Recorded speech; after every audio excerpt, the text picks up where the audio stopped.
De volta com o Pajuçara Alto deste sábado. Você sabe que no nosso tnh1.com.br você acessa e fica muito bem informado de todas as notícias que você quer saber, cobertura especial sobre o coronavírus no Brasil, em Alagoas, e também as novidades do mundo automotivo na nossa editoria de veículos no TNH1. Semana passada, nós falamos aqui no programa também, destacamos no TNH1 a questão dos números de veículos vendidos, a queda das vendas, não só no Brasil, mas também em Alagoas. Essa semana, a gente traz uma notícia boa e outra não tanto assim para você que está nos acompanhando. A boa é que as concessionárias de Alagoas que estão funcionando desde o finalzinho de abril ainda têm estoques de veículos com preços de tabela antigos. Por conta do aumento do dólar, que essa semana quase bateu a casa dos R$6, $1 valendo quase R$6, a indústria automotiva que está retomando suas atividades deve ter que repassar esse aumento na importação de peças, não só do veículo completo, mas do veículo que é montado no Brasil, utiliza peças que vêm de fora e são compradas em dólar. Então esse aumento no custo do veículo deve ser passado para o consumidor. E aí, de repente, se você já tinha se programado para antes dessa pandemia fazer a compra do seu carro novo, essa pode ser uma boa oportunidade. No nosso tnh1.com.br você confere um bate-papo que eu tive com o presidente do Sincodiv Alagoas, Luiz Pires, e ele elencou aí algumas informações importantes, porque é importante você, de repente, pensar em trocar de carro nesse momento, Tem a questão dos juros que estão mais baixos, primeiro pagamento adiado aí por até 5 meses, ou seja, tem montadora aí oferecendo o primeiro pagamento só para outubro. Então, é uma oportunidade que de repente não vai se repetir. Além essa questão do aumento dos preços, Tem montadora que já anunciou, por exemplo, a Chevrolet, e a tendência é que as outras também anunciem reajuste nos seus preços dos veículos. Então, para quem já estava pensando, já se organizou o que ia comprar nos próximos meses, essa pode ser uma boa oportunidade. A matéria completa você encontra no tnh1.com.br, os cuidados também das concessionárias e a entrevista na íntegra com o diretor-presidente, o presidente do Sincodiv Alagoas. Acesse aí a oportunidade, concessionárias de Alagoas ainda tem veículos novos sem aumento, é o destaque do nosso tnh1.com.br desta semana.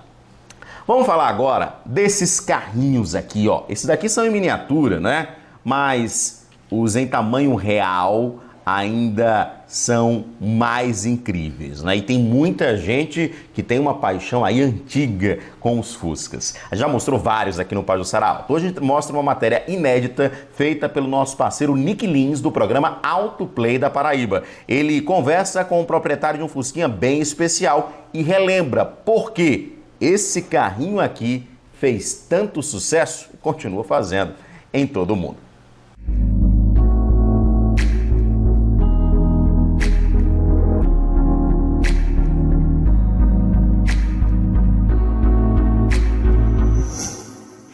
Ele nasceu na década de 30, lá na Alemanha, em plena Segunda Guerra Mundial. Porém, chegou ao Brasil apenas em 1950 e com só 30 unidades importadas. 3 anos depois, estava sendo montado aqui no Brasil. Porém, só em 1959 foi nacionalizado e começaram as produções aqui no Brasil, na fábrica de São Paulo. Possui dia nacional, dia mundial, vários clubes espalhados pelo Brasil. Hoje vamos falar e conhecer um pouco mais sobre o icônico Volkswagen Fusca.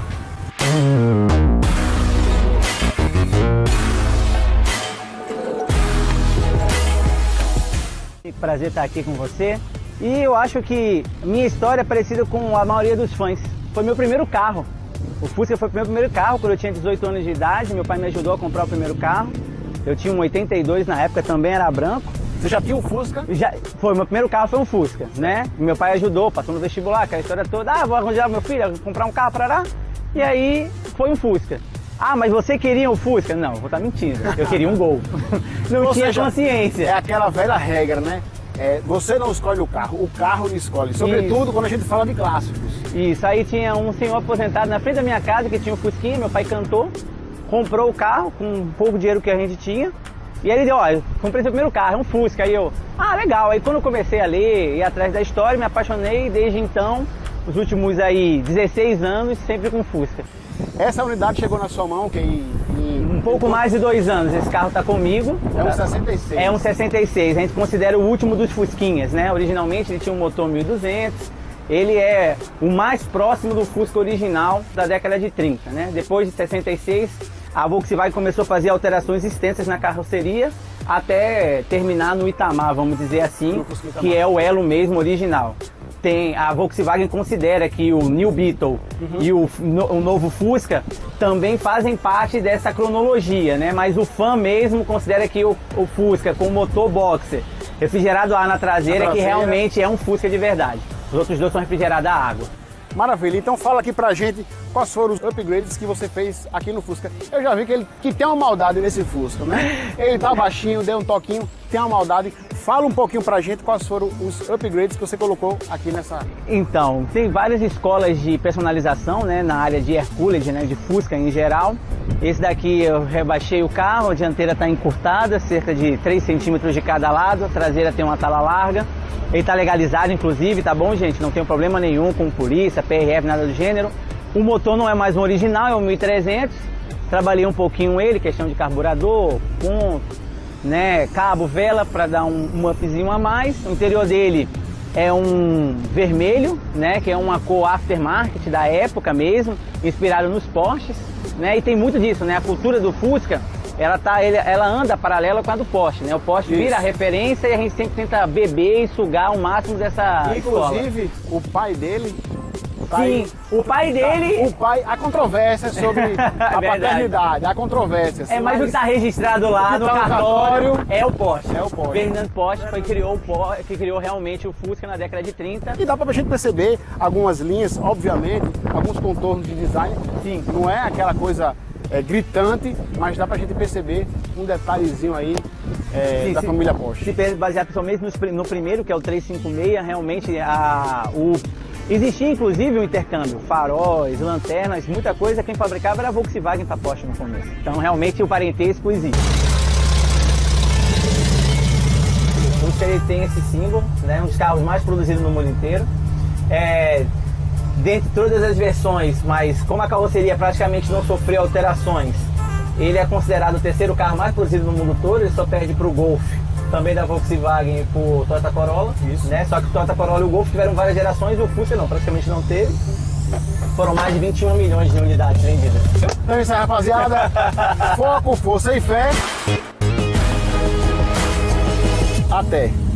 Valeu, Nick. Um abraço para você, também para o nosso Mário Sérgio, os nossos amigos do Autoplay.